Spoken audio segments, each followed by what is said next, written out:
All right. My voice ain't what it used to be. I've been yelling all.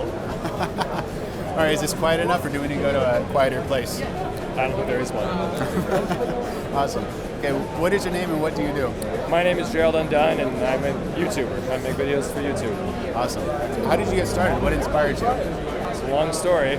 I thought it'd be fun to make like absurdist, surrealist comedy videos like 9 years ago or something, and that's why I got started, but I'm sure it doesn't make any sense to what I'm doing now. In that, it was variety. I would make whatever I wanted to make. I didn't care. And some of the stuff was on the photo video equipment that I was using for an actual business, not for the surrealist comedy stuff. But the photo cameras at the time were good enough to actually shoot video on. So I started making videos of like, hey, this ain't too bad. Oh, I got a new lens, I got a new whatever. Interspersed with the absurd videos. Cut to the absurd videos did not perform well, but the gear videos did. And after a while, I was like, hey, I could probably make a run at the gear part of it if I wanted to, and then just kind of funneled in and shook off the other stuff. Did you actually get more enjoyment from making those like absurdist comedy movies, or? I did, but there came a point where it was like, is this enjoyment versus a business? But then the funny thing is I took the business to a point where then it became kind of boring, so then I started plugging absurdist videos back in to try and find a balance of like, okay, this one's for business, but this one's kind of goofy. But at least the audience had stabilized and grown to a point where they would tolerate a couple one-off goofy videos versus trying to grow an audience with absurdist variety videos, right? Now I do it because I need to, because otherwise, there's only so many camera videos you can make over and over again. Absolutely, yeah. What brings you the most joy in content creation? Is there which part of the process or which group of the processes do you enjoy most? I think it's changed over the years. I've gone through phases like everybody where you want to shoot like cool B-roll and stuff like that. Today, I like editing. Patrick and I do a lot of studio tours, and we shoot a lot, so it'll be like hours, and that's fun to shoot, but I often am kind of in my head like performing, and I'm not sure what it's going to be. So when I get that footage back and I'm sitting at the computer, I sculpt it into a video that I enjoy, that's like funny or like has a rhythm or something that I really like.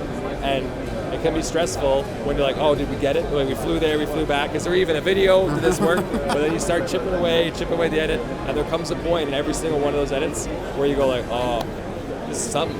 I think we got something. This is a good video. And that's the most satisfaction I've been getting out of YouTube in quite a while, is that like sculpting it into something, I like that. You're very aware of your surroundings, so if there's like a loud moment, you can kind of stop and then start your... I'll even tell you something else. I fixed my gaze so the jump cut won't be so severe either. Working with a pro. There you go, jinx. Awesome. That's fun. And are there any like moves to a cross or a hook or movements in video or in creation that you just always rely on, or you like move back to and you're like, okay, I know if I get like this shot or this type of like audio sphere or these types of things, I know it'll save me like in the long run? Are there like certain... So I don't know if my advice on this is useful. I'll tell you why. Because I'm such like a creature of habit that I get to the point of just like finding something that works, fine-tuning it, and then locking it down. So like at my studio, everything is like on tripods, taped, marked, locked, whatever, so that there's a lot of fussing before that, but then it's like, now I don't do anything. You don't move like lights? Nothing.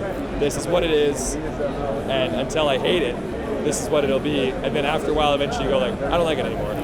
Tear it all down, do it again. And then again, there's the period of like figuring it out. Yeah. So it's like, I don't have, like an old safety or whatever. Because the setup is pretty standard of like, I hate the eye line and all that kind of thing. But I don't do any like, and when it comes to like shooting the tours and stuff like that, I got Patrick on the ones and twos. He's moving around, he's figuring it all out.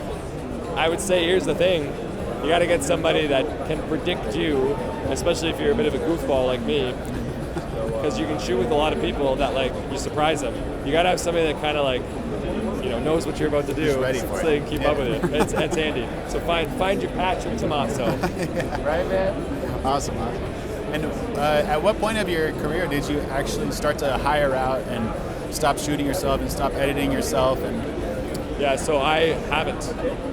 So you're still shooting yourself, you're still editing yourself? Like, obviously when we do shoots or whatever, like I've got colleagues that I think add value to like a collaborative thing, but I don't have like a editor.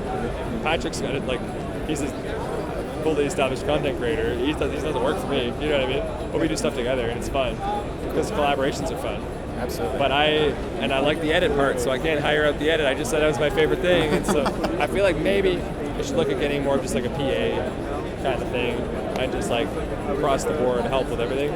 I don't think I can hire out specific tasks in a way that will make economic sense and also lead to the product the way that I want it to be. I think I just need like to make an extension of myself.